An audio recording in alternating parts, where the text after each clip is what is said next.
평범한 주부로 저와 40년을 함께한 아내가 매일 새벽 화장을 하고 대구 두류공원으로 향합니다. 결혼한 이후로 한 번도 직장 생활을 해보지 않은 아내가 60이 넘은 나이에 제가 자고 있는 새벽에 몰래 화장을 하고 향수를 뿌리고 외로운 노인들이 모이는 그곳으로 향했습니다. 그런 아내를 미행했던 저의 심정. 아마도 여러분은 상상도 못하실 것입니다.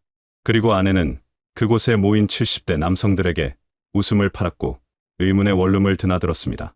솔직히 말하면 저는 그때 최악의 상황을 상상했습니다. 저의 건강과 경제적인 상황, 그리고 아내의 숨겨진 비밀까지 더해지니 더 이상 버티기가 힘들었습니다. 지금도 그때 그 기억을 다시 되살려 이야기를 꺼내려고 하니 제 가슴이 철렁거리고 있습니다.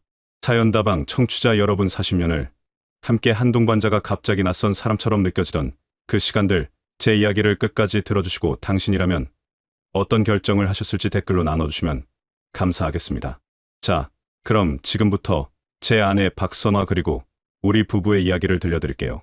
시청 전 구독과 좋아요, 그리고 알람 설정해주시면 매일 새로운 이야기로 찾아뵙겠습니다.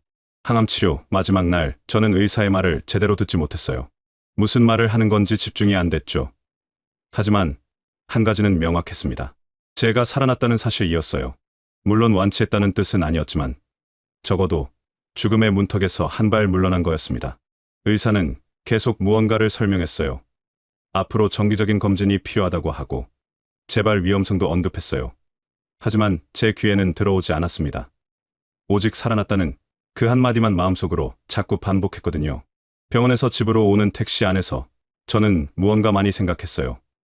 아내의 얼굴이 계속 떠올랐습니다. 지난 몇 달간 제가 집에 없어서 얼마나 고생했을까 생각만 해도 가슴이 아팠습니다. 그런데 이상한 건 아내가 제 생각 이상으로 잘 버텨낸 것 같다는 거였어요. 언제나처럼 밝은 표정으로 절 응원하고 격려했거든요. 병실에서 밤새 저를 지켜주던 모습도 떠올랐어요. 부작용으로 괴로워할 때 옆에 앉아 제 이마를 닦아주던 손길도요. 집에 도착했을 때 아내는 없었어요. 어디냐고 전화를 했더니 고기를 사오려 나갔던 모양이었죠. 잠시 후 돌아온 아내는 제가 좋아하는 소불고기를 사가지고 들어왔었어요. 요리를 하는 동안 냄새만 맡아도 입에서 침이 고였습니다. 항암 때문에 음식 맛이 거의 나지 않았는데 그나마 소불고기는 먹을 수 있었거든요. 몸이 약해졌지만 아내와 함께 먹는 밥이 그렇게 맛있을 수가 없었습니다. 밥 한 숟갈 한 숟갈이 제 몸을 살리는 것 같았어요. 그때만 해도 저는 행복했어요. 아내가 있다는 사실만으로도 충분했습니다. 집으로 돌아온 지 일주일쯤 지났을 때였어요. 제 친구가 방문했습니다. 그는 저를 보더니 안타까운지 한숨을 쉬었어요. 그러더니 제발 되지 않게 관리 잘 하라고 하더라고요. 그 친구는 저에게 말했죠. 동근아, 이제 뭘 할 거야? 그리고 그가 던진 다음 말이 저를 가장 크게 흔들었습니다. 너 연금은 어떻게 되는 거야? 저는 아들 사업에 재산을 다 투자했다. 재산을 모두 잃었습니다. 아들이 제 이름으로 빌린 빚까지 있었던 거예요. 제가 몰랐던 사이에 말이죠. 그리고 그 빚 때문에 연금이 압류되었습니다. 30년을 공무원으로 일하면서 모은 모든 연금이 날아간 거였어요. 첫 월급 받은 날부터 한 푼 한 푼 모았던 연금이 한순간에 없어져 버렸습니다. 그 순간 정말 절망했습니다. 앞이 캄캄해졌어요. 마치 암이 몸을 파고드는 것 같은 절망감이었습니다.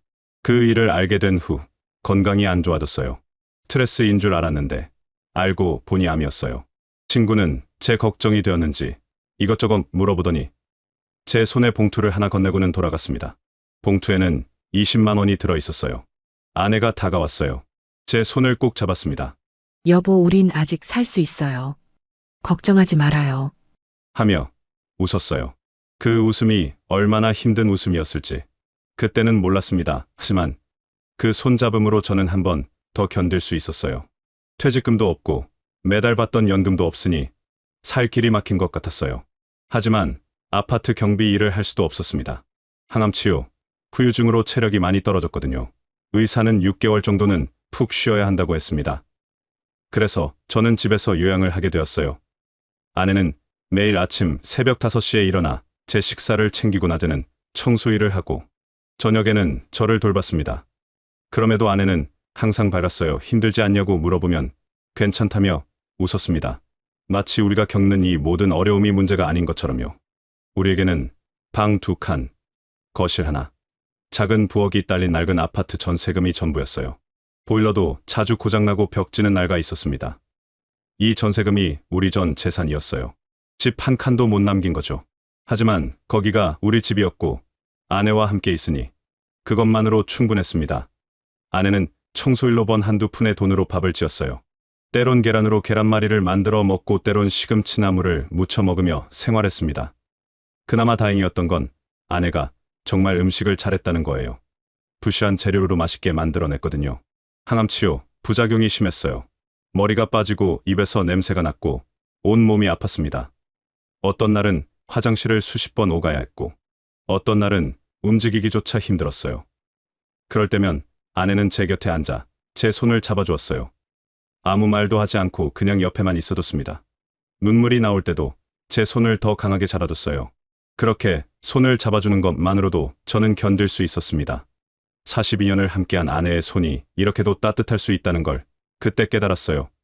아내가 없었다면 저는 정말 버티지 못했을 거예요.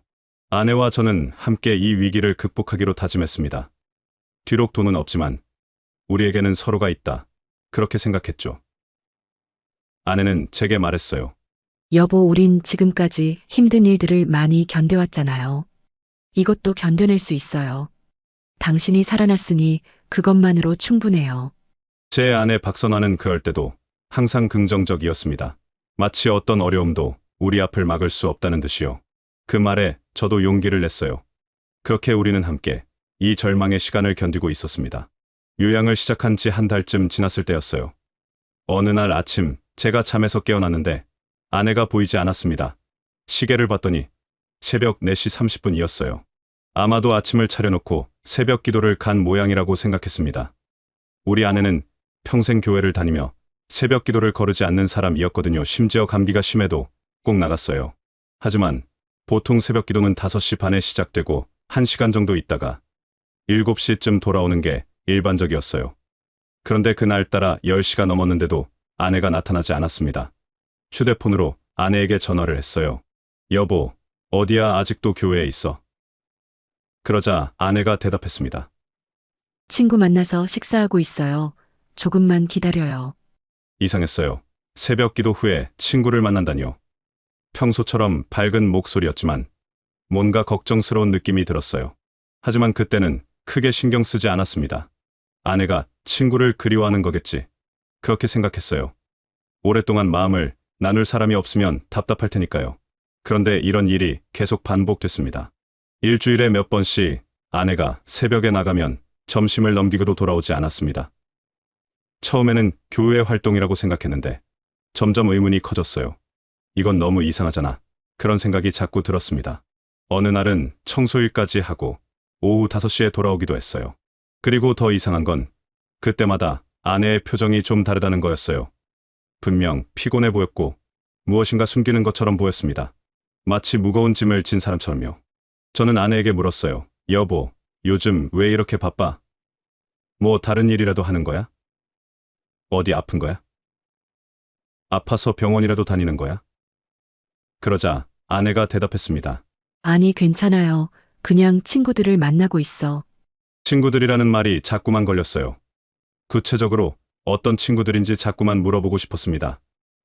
평소에 알던 친구들인지 새로 사귄 친구들인지 말이에요. 하지만 묻지 않았어요. 아내가 뭔가 말하고 싶지 않은 기색이 역력했거든요.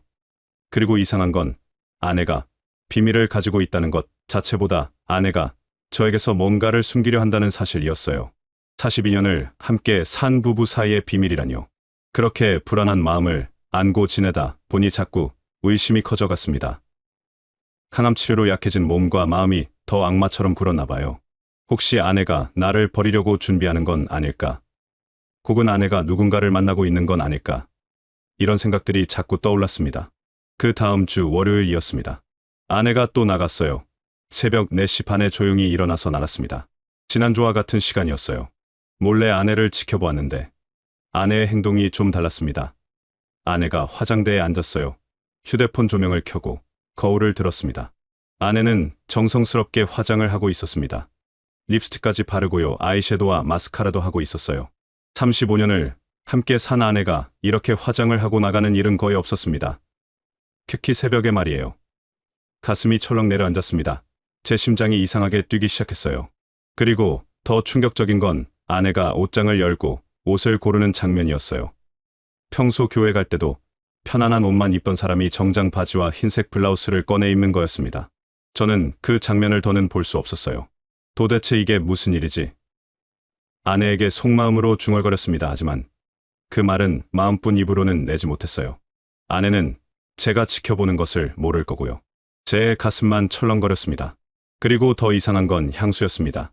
아내가 향수병을 들었어요. 그리고 목에 뿌렸습니다. 우리 부부가 결혼한 지 40년이 넘지만 아내가 향수를 뿌리고 나가는 일은 매우 드물었거든요. 기껏해야 명절이나 특별한 행사가 있을 때뿐이었어요. 이건 뭔가 중요한 약속이 있다는 뜻이 아닐까? 저는 도대체 뭐 하는 거냐고 머릿속으로만 물었습니다. 아내는 침실 문을 부드럽게 닫았고 나가고 있었습니다. 혹시 저를 깨우지 않으려고 조용히 하는 건가 싶기도 했어요. 하지만 이미 깬 저는 눈을 감고만 있었습니다. 가슴은 계속 철렁거렸어요. 그날 하루 종일 저는 생각했어요. 아내의 변화에 대해서요. 화장을 하고 정장을 차려입고 향수까지 뿌렸다뇨. 이건 뭔가 중요한 약속이 있다는 뜻이 분명했어요. 그리고 그 약속이 새벽 시간이라는 게 이상했어요. 40년을 함께 산 아내가 왜 혼자서 이 새벽에 그렇게까지 꾸미고 나가야 하는 걸까요? 집에서 요양하면서 시간이 많아지자 이런 생각들이 자꾸 들었습니다. 혹시 아내가 아팠던 나를 버리려고 하는 건 아닐까? 혹은 아내가 누군가와 만나고 있는 건 아닐까? 이런 상상은 마음을 좀 먹기 시작했어요. 암으로 죽어가고 있는 남편을 두고 이런 일을 할 리가 없다고 생각하면서도 자꾸만 떠올랐습니다. 최악의 상상은 끝이 없었어요. 새벽마다 저도 모르게 가슴이 철렁거렸어요. 또 가겠지. 또 나가겠지. 그런 생각이 들었습니다. 그리고 나간 후 돌아올 때까지 가만히 있을 수가 없었어요. 혹시 아내가 뭐하고 있을지 전화라도 해볼까? 하고 휴대폰을 들었다 놨다를 반복했습니다. 아내를 의심하고 있는 나 자신이 쉬었지만 그 의심을 버릴 수 없었어요. 몸이 아프니까 마음도 약해지는 건가? 그런 생각도 들었어요. 혹은 내가 지나치게 예민한 건 아닐까? 하지만 아내의 변화는 분명했습니다. 새벽 기도라고 했던 외출이 점심을 넘기고도 돌아오지 않고 모호한 답변만 반복되고 그리고 어제의 화장과 정장 말이에요. 이 모든 게 합쳐지니 의심은 거의 확신이 되었습니다. 더 이상 버티기가 힘들었습니다. 내가 병이 들었으니까 아내가 다른 사람과 만나기로 한 건 아닐까? 내가 죽을 것 같으니까 아내가 뭔가 준비하고 있는 건 아닐까? 이런 생각들이 자꾸만 들었어요. 암과의 싸움보다 이 의심이 더 힘들었습니다. 몸의 고통은 시간이 치유해주지만 마음의 고통은 계속 깊어만 가니까요. 그리고 마침내 저는 결심했습니다. 내가 직접 확인해봐야겠다고, 아내를 미행해봐야겠다고요. 비록 한심하지만 그렇게 하지 않으면 더는 견딜 수 없을 것 같았습니다. 그날 밤 저는 잠을 이루지 못했어요. 자꾸 생각했습니다. 아내를 미행한다니요. 이게 뭐 하는 짓인가 싶었어요. 우리는 부부인데. 내가 아내를 믿지 못해 따라다니다니. 정말 한심해 보였습니다. 하지만 한편으로는 이 의심을 떨쳐낼 수 없었어요. 이것도 하지 못하면 더는 견딜 수 없을 것 같았습니다. 침대 위에서 밤새 뒤척였어요. 아내가 옆에서 조용히 자고 있었지만 저는 한순간도 편안하지 않았습니다. 새벽 2시, 3시, 4시 시계는 계속 움직였습니다. 조금 더 있으면 아내가 깰 시간이었습니다. 그래도 한 번은 해봐야겠다고 생각했습니다. 정확한 진실을 알고 나면 이 끔찍한 상상도 멈출 수 있을 거라고 생각했거든요. 아니면 최악이 확인되는 순간 최소한 깔끔하게 정리할 수 있을 거라고요. 그날 아침도 저는 아내의 준비를 지켜봤습니다. 저는 숨을 죽이고 들었어요. 아내가 침대에서 나오고 화장실로 향하는 소리가 들렸습니다. 그 다음 화장대 앞에 앉는 소리도 들렸어요. 아내가 화장을 시작했습니다. 제 손은 계속 떨렸어요. 저는 살짝 고개를 돌렸어요. 거울에 비친 아내의 모습이 보였습니다. 그녀는 정성스러운 손길로 기초 화장을 하고 있었어요. 얼굴에 팩이 완벽하게 표현되도록 파운데이션을 바르고 한 번, 두 번 터치업을 했습니다. 아이섀도우 한 겹, 두 겹을 신중하게 쳐가는 모습까지 지켜봤습니다. 언제부터 이렇게 신경을 써가며 화장을 했나 싶었어요. 35년을 함께 살면서 이런 모습은 처음이었습니다. 내 머릿속에는 최악의 상황이 자꾸 그려졌어요. 혹시 아내가 만나려는 남자가 있는 건 아닐까? 오랜 결혼 생활에서 식어빠진 부부 사이. 혹은 내가 아파서 더 이상 남편답지 못한 모습이 실증난 건 아닐까?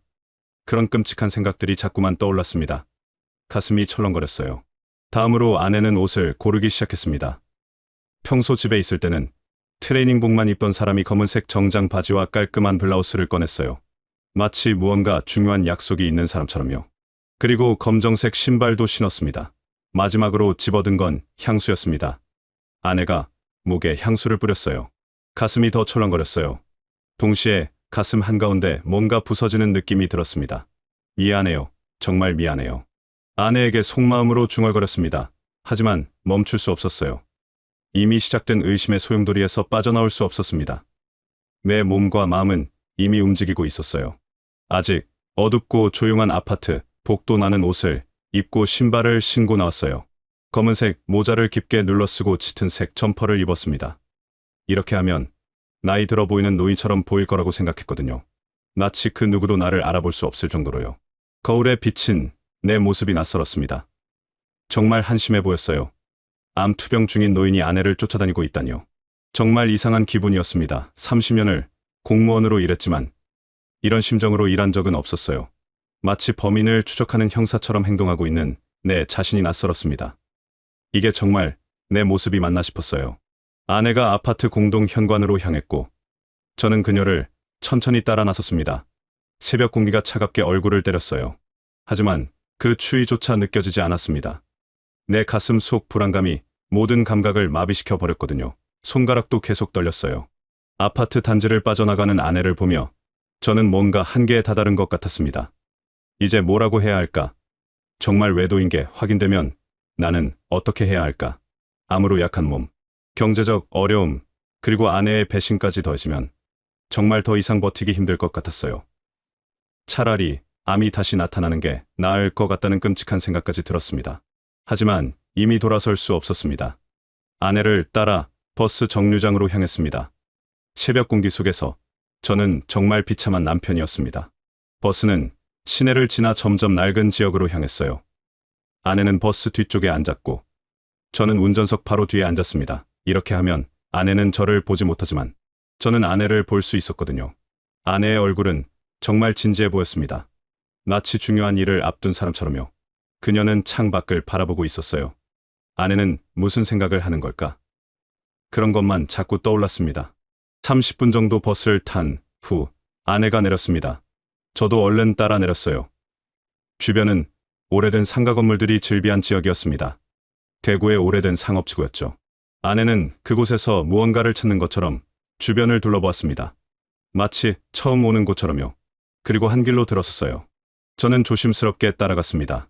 길을 따라가다 보니 시야가 트였어요. 넓은 공원이 나타났습니다. 두류공원이었죠. 그곳은 대구에서 가장 오래되고 유명한 공원 중 하나였어요. 특히 아침 일찍부터 노인들이 많이 모이는 장소로 알려져 있었습니다. 저도 경비원 일을 할 때 주말이면 가끔 오는 곳이었어요. 아내는 공원 입구로 들어갔어요. 저도 뒤따랐습니다.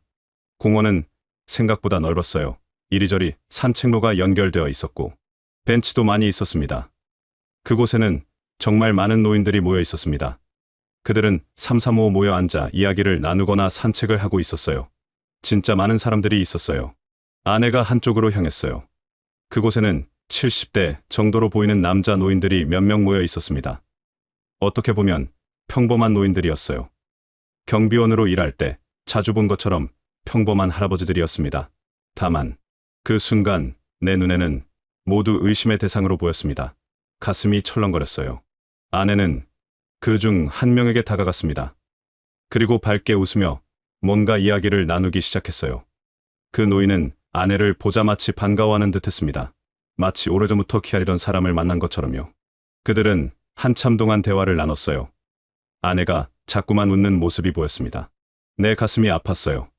정말 많이요. 42년을 함께 산 아내가 낯선 노인 남자와 이렇게 친근하게 대화하다니요. 저는 뭐라고 말할 수 없었어요. 숨을 죽이고 지켜봐야만 했습니다. 그리고 한참 동안 대화를 나눈 후 그들은 공원을 빠져나갔어요. 저는 계속 따라갔습니다. 공원 주변에는 작고 낡은 건물들이 있었습니다. 오래되고 낡은 주거 건물들이었죠. 그곳에서 아내는 한 건물 앞에 섰습니다. 그리고 그 노인과 함께 건물 안으로 들어갔어요. 그 순간 가슴이 철렁 내려앉았습니다. 자그마한 원룸이었어요. 그 모습이 내 눈에는 마치 영화 같았습니다. 최악의 상상이 현실이 되는 순간이었죠. 정말 그런 일이 일어나고 있는 건가 싶었어요. 현관문이 닫혔습니다. 저는 그 앞에 서서 얼마나 오래 있을지 몰랐어요. 가슴이 철렁철렁거렸습니다. 우리 결혼 생활이 정말 끝나는 건 아닐까, 그런 생각이 들었어요. 암으로 앓고 있는 남편을 두고 다른 남자와 만나다니. 시간이 정말 느리게 흘렀습니다. 5분인지 10분인지 시간 감각을 잃었어요. 한참을 기다렸어요. 그리고 1시간이 지났을 때 현관문이 열렸습니다. 아내가 나왔어요. 그녀는 다시 공원으로 돌아갔습니다. 그곳에서 또 다른 노인 남성을 만났고 그와 다시 같은 원룸으로 들어갔습니다. 이 장면이 계속말 반복됐어요. 다른 노인들을 만나고 그들과 원룸에 드나드는 일이 여러 번 반복되었습니다. 더 이상 참을 수가 없었습니다. 가슴은 터질 것 같고 눈에는 눈물이 맺혔어요. 외로운 노년의 남성들의 외로움을 달래주는 일을 하고 있는 아내의 모습이 떠올랐습니다. 정말 최악이었어요. 암으로 죽어가고 있는 남편, 평생 번 돈도 다 잃은 남편을 두고 이런 일을 한다니요. 내가 죽으면 아내는 어떻게 될까? 아내는 그때를 생각하면서 이런 일을 하고 있는 건 아닐까? 이런 생각도 들었어요. 다음날 저는 다시 아내를 따라갔습니다. 이번엔 확실히 보겠다는 마음으로요. 아내는 또 같은 패턴을 반복했어요. 두류공원으로 가고 노인들을 만나고 원룸으로 드나들었습니다. 그 장면의 반복이 너무나 일정했어요. 마치 계획된 것처럼 말이죠. 가슴 한가운데 뭔가 깊은 상처가 생기는 기분이었습니다. 암으로 죽음과 싸우고 있는 내가 이래야 한단 말인가 싶었어요. 강암 주사의 고통, 수술실의 두려움, 그 모든 걸 견디며 살아나왔는데 정작 내 아내에게 버림받는다니요. 연금도 잃었고 재산도 없는데 이제 아내마저 잃으면 나는 정말 아무것도 남지 않습니다. 그렇다면 살 이유가 없지 않을까? 그런 끔찍한 생각도 들었어요. 가슴이 철렁철렁거렸습니다. 숨쉬기도 힘들었어요.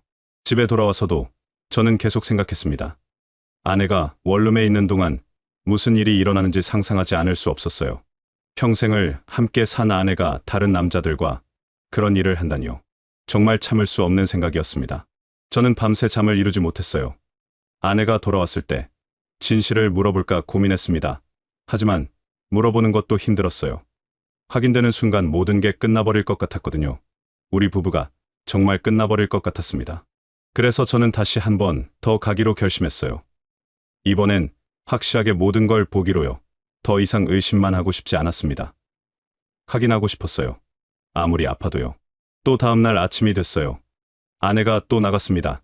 같은 시간에 같은 옷으로 같은 향수를 뿌리고요. 저는 따라갔습니다. 이번엔 명확한 목표가 있었어요. 그 원룸 안에서 일어나는 모든 것을 보겠다는 거였습니다. 두류공원에서 아내는 또 노인을 만났어요. 그들은 다시 원룸으로 향했습니다. 저는 멀리서 지켜봤어요. 아내와 그 노인이 원룸에 들어가는 것을 봤습니다. 현관문이 닫혔어요. 저는 그 앞에 계속 서 있을 수 없었습니다. 이웃 주민들이 의심할 수 있으니까요. 그래서 저는 근처 담배 가게 앞에 숨어 있었습니다. 그리고 기다렸어요. 얼마나 오래 있을까? 1시간일까? 2시간일까? 아니면 더 오래일까? 시간이 정말 느리게 흘렀습니다. 제 가슴은 계속 철렁거렸어요. 손가락은 떨렸습니다. 항암 치료 때는 느끼지 못했던 공포감이 지금 나를 집어삼키고 있었어요. 그리고 30분이 지났을 때 현관문이 열렸습니다. 아내가 나왔어요.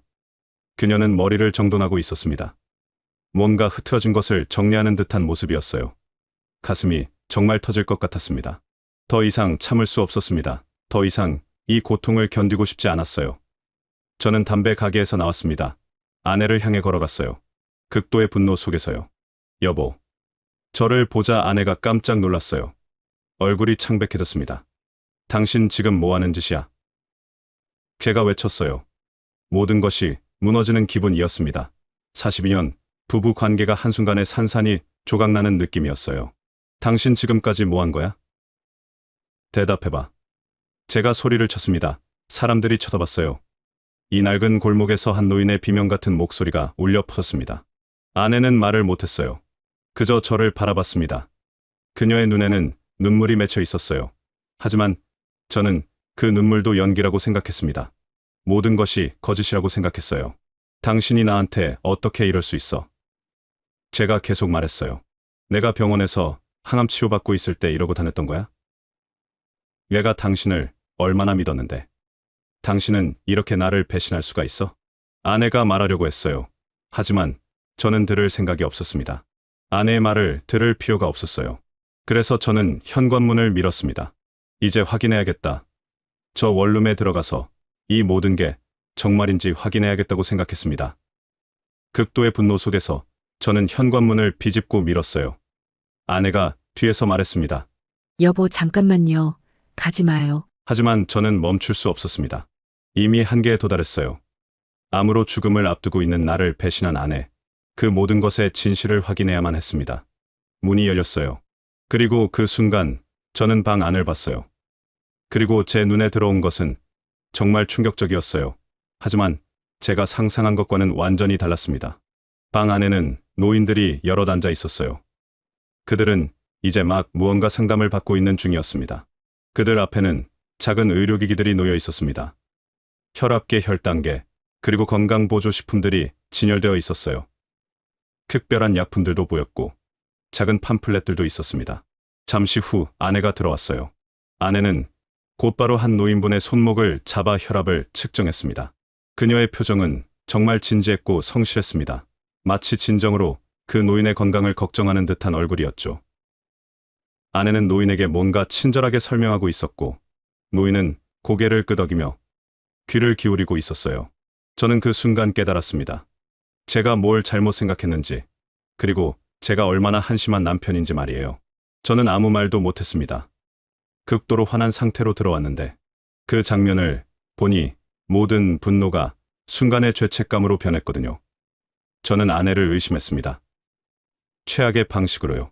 그동안 병간호를 해주고 저를 완벽하게 내조해준 제 아내를요. 아내가 천천히 다가왔어요. 제 손을 잡았습니다. 그리고 말했죠. 당신이 나를 미행했군요. 저는 고개를 떨구었습니다. 정말 한심했어요. 부끄러움이 밀려왔습니다. 그 노인들도 저를 쳐다봤습니다. 이 남자가 자신의 아내를 따라와서 문을 박차고 들어왔으니까요. 아내가 그 노인들에게 말했어요. 제 남편이에요. 아파트 경비를 하다 최근에 암투병을 마쳤어요. 그래서 집에서 요양 중이었어요. 우리 남편이 저를 오해한 거예요. 죄송해요. 말하고는 고개를 더 떨구었습니다.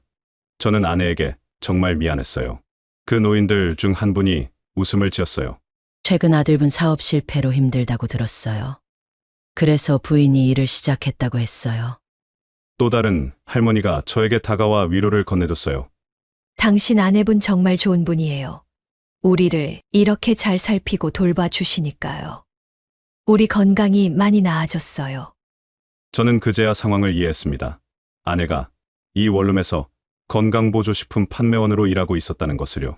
노인들에게 건강 상담을 해주고 혈압을 재주고 건강보조식품을 소개하는 일을 하고 있었던 거예요. 다른 건강 정보들도 나눠주고 있었고요. 아내는 저를 밖으로 이끌어냈어요. 다른 노인들 앞에서 얘기하고 싶진 않았나 봅니다. 우리는 조용히 원룸을 나왔습니다. 밖에 나온 후 저는 여전히 말을 할 수 없었어요. 가슴 한가운데 뭔가 부끄러움이 자리 잡고 있었습니다. 저는 아내를 의심했습니다.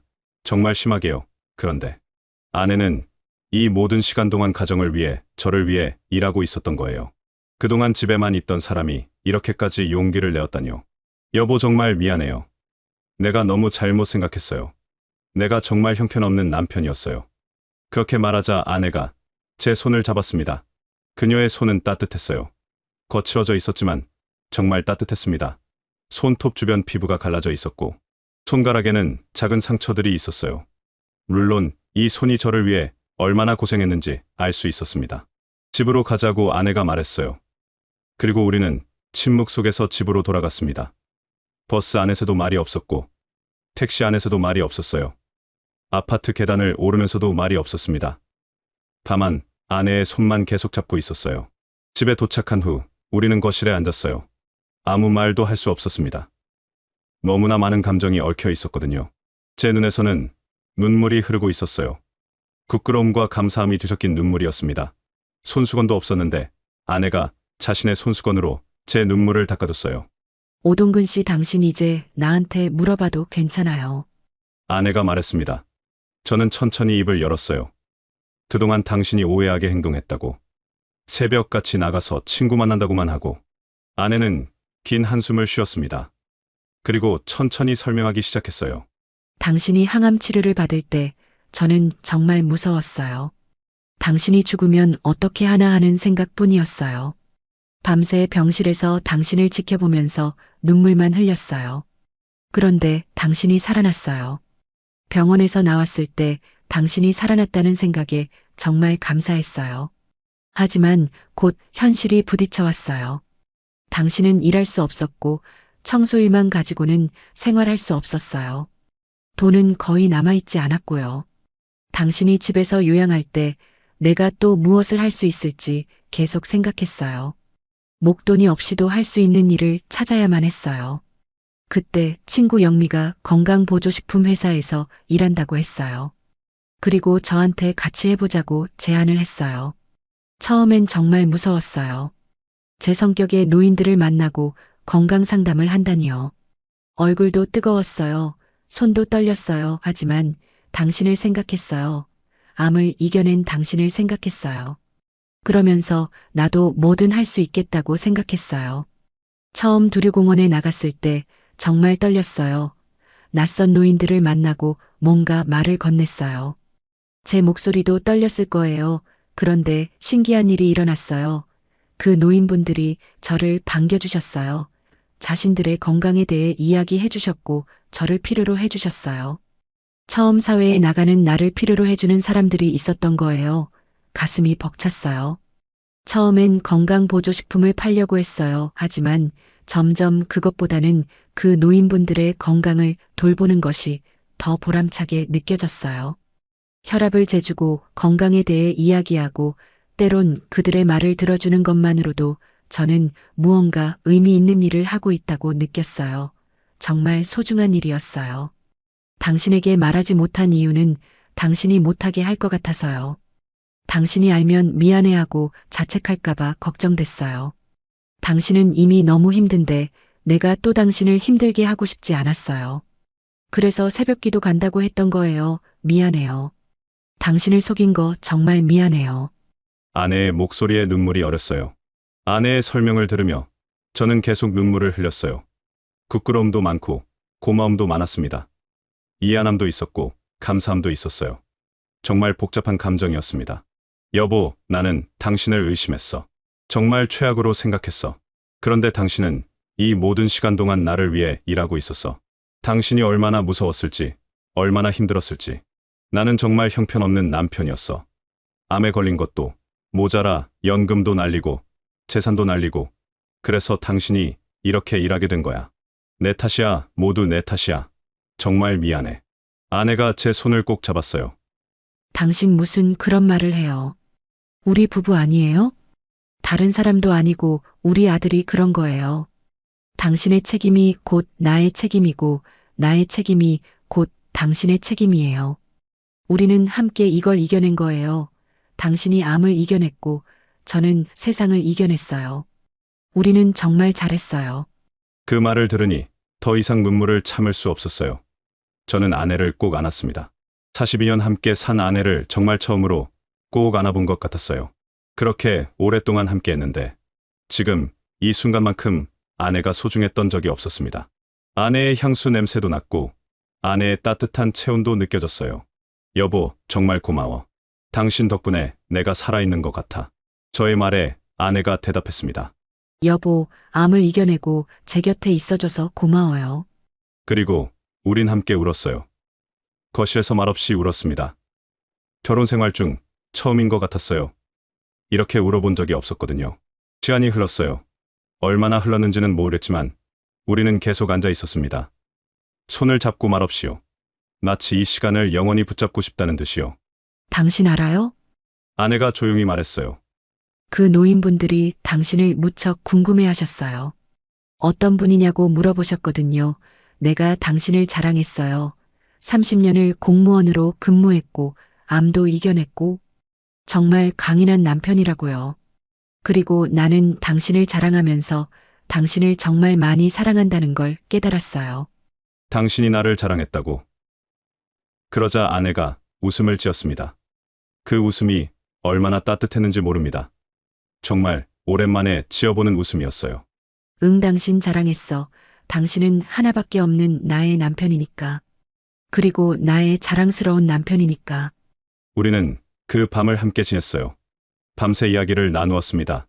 아내가 처음 사회에 나갔을 때의 느낌, 그리고 그 노인분들과의 만남, 그 모든 것이 어떻게 이루어졌는지 들었습니다.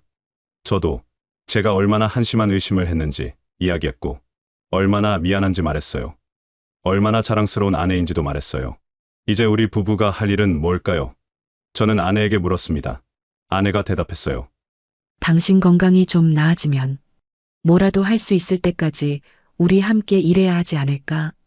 당신도 뭔가 할 수 있는 일이 있을 테니 천천히 찾아봐요. 우리는 함께 이겨낼 수 있어요. 우리는 지금까지도 잘해왔으니까요. 그 말을 듣는 순간 다시 눈물이 흘렀어요. 하지만 이번엔 감사와 희망의 눈물이었습니다. 절망의 눈물이 아니라 앞으로 나아갈 수 있다는 희망의 눈물이었어요. 여러분, 지금까지 제 이야기를 들어주셔서 감사합니다. 저는 정말 운 좋은 사람이었어요. 아내라는 정말 소중한 사람이 있었으니까요. 암, 투병으로 약해진 몸, 경제적 절망, 그리고 부부 사이의 오해까지 모두 겪었습니다. 정말 힘든 시간이었어요. 죽고 싶다는 생각도 많이 했습니다. 하지만 그 모든 과정에서 아내가 있었어요. 그리고 아내가 나를 위해 얼마나 노력했는지 깨달을 수 있었습니다. 여러분, 혹시 당신의 배우자가 비밀을 가지고 있다고 생각하신 적 있으신가요? 혹은 당신의 부모님이나 형제자매가 뭔가 숨기고 있다고 생각해 본 적 있으신가요? 그럴 때 우리는 보통 최악을 상상합니다. 하지만 그 비밀의 이유는 우리가 상상한 것과 다를 수도 있어요. 그것은 사랑이고 헌신이고 보호일 수도 있습니다. 저는 아내를 의심했습니다. 정말 최악으로요. 하지만 아내는 그동안 저를 위해 일하고 있었어요. 그동안 집에만 있던 사람이 처음 사회에 나가 낯선 노인들을 만나며 봉사에 가까운 일을 했습니다. 그 시작이 얼마나 두려웠을까요? 얼마나 힘들었을까요? 지금 생각해보니 그 이유는 간단했어요. 바로 사랑이었습니다. 내가 아파도 우리가 가난해도 당신을 지키겠다는 아내의 사랑 말이에요. 그 이후 우리는 조금씩 달라지기 시작했습니다. 아내는 여전히 두류공원에 나갑니다. 그곳의 노인분들을 위해요. 저는 서서히 건강을 회복하고 있습니다. 언젠가 아내와 함께 일할 수 있을 때까지요. 요즘 우리 부부는 정말 잘 지내고 있어요. 돈은 여전히 많지 않지만 그것도 괜찮아요. 우리에게는 서로가 있으니까요. 그리고 그것이 가장 큰 부를 가지는 것이라는 걸 깨달았습니다. 여러분, 혹시 당신의 생활 속에서 당신의 가족을 의심했던 순간이 있으신가요? 혹은 지금도 누군가를 의심하고 계신가요? 그렇다면 한 번 더 생각해 봐주세요. 그 비밀 뒤에는 어떤 사랑이 숨어 있을 수도 있습니다. 그리고 그 사랑을 깨닫는 것이 가장 큰 감복과 행복일 수 있다는 거예요. 저는 암으로 죽음 앞에서 살아났습니다. 하지만 제 아내를 깨닫는 것, 그것이 진정한 새 생명을 얻는 것이었습니다. 42년 결혼 생활에서 이제야 느껴본 가장 깊은 사랑 말이에요. 여러분 정말 감사합니다. 제 이야기를 끝까지 들어주셔서 이 영상이 좋으셨다면 구독과 좋아요, 그리고 알림 설정도 부탁드립니다. 혹시 당신도 비슷한 경험이 있으시다면 댓글로 나눠주세요. 우리 모두 함께 인생의 황혼기를 따뜻하게 보낼 수 있으면 좋겠습니다. 그럼 다음 이야기에서 또 만나요. 감사합니다.